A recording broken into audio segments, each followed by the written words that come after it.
Hello, ഇന്ന് ഉണ്ടാക്കാൻ പോകുന്നത് ബീഫ് കറിയാണ്. അതിന് വേണ്ട ചേരുവകൾ: ഇഞ്ചി, വെളുത്തുള്ളി, പച്ചമുളക്, വലിയ സബോള, തക്കാളി, കുറച്ച് തേങ്ങാപ്പൂണ്ട്, കറിവേപ്പില, മീറ്റ് മസാല, ഗരം മസാല. ഇഞ്ചി, വെളുത്തുള്ളി, ചെറിയുള്ളി, പച്ചമുളക് ഒന്ന് ചതച്ചെടുക്കണേ. ബീഫ് വൃത്തിയായി കഴുകി വെള്ളമൊക്കെ കളഞ്ഞു വയ്ക്കുക. അതിലോട്ട് മുളക് പൊടി 1 ടീസ്പൂൺ, മല്ലിപ്പൊടി 1 ടീസ്പൂൺ, മഞ്ഞൾപ്പൊടി, ഗരം മസാല, മീറ്റ് മസാല, പാകത്തിന് ഉപ്പ്, കുറച്ച് പച്ചമുളകും സബോളയും ഇടുന്നുണ്ട്. എല്ലാം കൂടെ നന്നായി മിക്സ് ചെയ്ത് കുക്കറിൽ 4 വിസിലടിക്കുക.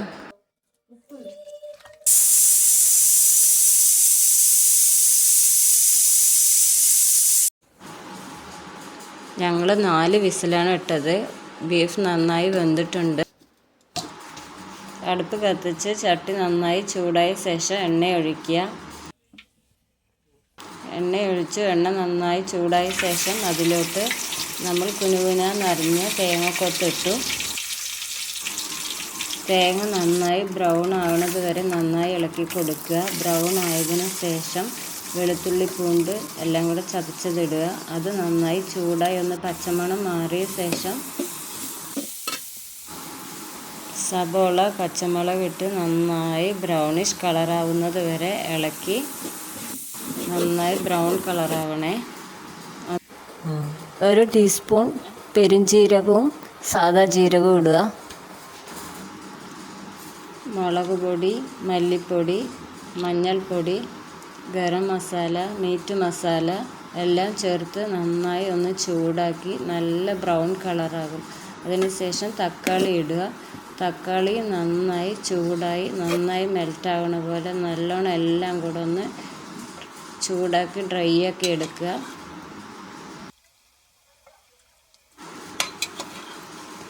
അതിലോട്ട് നമ്മൾ വേവിച്ച് വെച്ച ബീഫിനെ ഇടുക.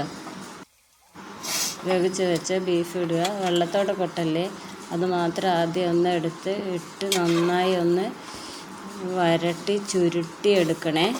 അപ്പം തന്നെ നല്ല ടേസ്റ്റ് ഉണ്ടാവുള്ളൂ.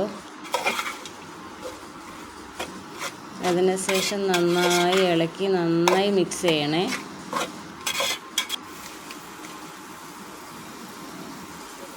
നല്ലതുപോലെ ഇളക്കിക്കൊണ്ടേയിരിക്കണേ.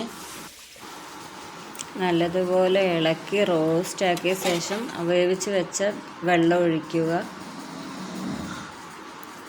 അതിന് ശേഷം ഒന്ന് നന്നായി മൂടി വെച്ച് നന്നായി തിളച്ച ശേഷം അതൊന്ന് മൂടി ഓപ്പൺ ചെയ്തിട്ട് നന്നായി ഒന്ന് ഇളക്കുക. ആവശ്യത്തിന് ഉപ്പ് നോക്കിയിട്ട് വേണമെങ്കിൽ ഉപ്പിടുക. ഇട്ട് നന്നായി ഒന്ന് ഇളക്കി നന്നായി എല്ലാം സെറ്റായിട്ടുണ്ട്. നന്നായി ഒന്ന് ഇളക്കി നല്ല റെഡിയാണ്. എന്നവരാണെങ്കിൽ 1 ടീസ്പൂൺ പെപ്പർ ഇടുക. പിന്നെ ലാസ്റ്റ് മല്ലിയില ഇടുക. കുറച്ച് പച്ചവെളിച്ചെണ്ണ ഒഴിക്കുക.